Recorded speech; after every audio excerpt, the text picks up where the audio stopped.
Kaixo, ongi etorria. Gorputz geometriko hau kono baten enborra da, eta kono enborra hau zuzena da. Horrek esan nahi du, bi zentro hauek elkartzen baditu, angelu zuzena lortzen dudala.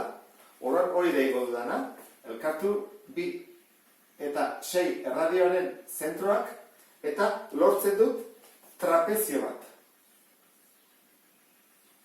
Angelu zuzena duena. Kono enborra hau zuzena izan berrian, zeiarra izango baliz, beste era batera egin beharko genuke. Baina zuzena denez, erresagoa da guretzako. Orduan, badugu alde honen luzera, bai, erradioa, 2. Eta honena, 6. Eta honena, 7. Altura falta zaigu, hori da galdetzen digutena. Orduan, hemendik zer egin dezakegu? Angelu zuzena delako, guti bera, marra bat egiten badut, ikusten dezun bezala teatzen da, triangelu bat.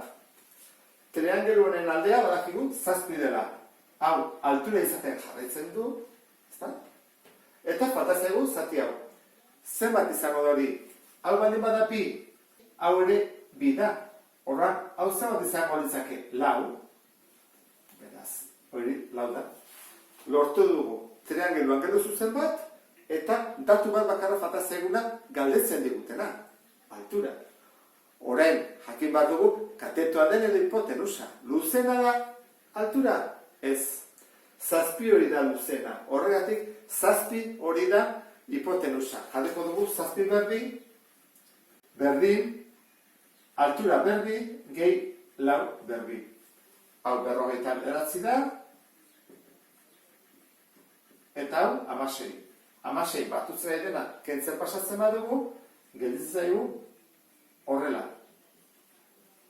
Eta hau, baldin bada, 33, errotzen jartzen dugu, berretzen aidena pasatzen delako, errotzen. Kalkulatu bat dugu, 33-ren erroa. Dela, 5,74 zentimetro. Eta honekin bukatzen dugu problema, ikusten duzu bezala ez da oso zaila. Beste bat arte, agur?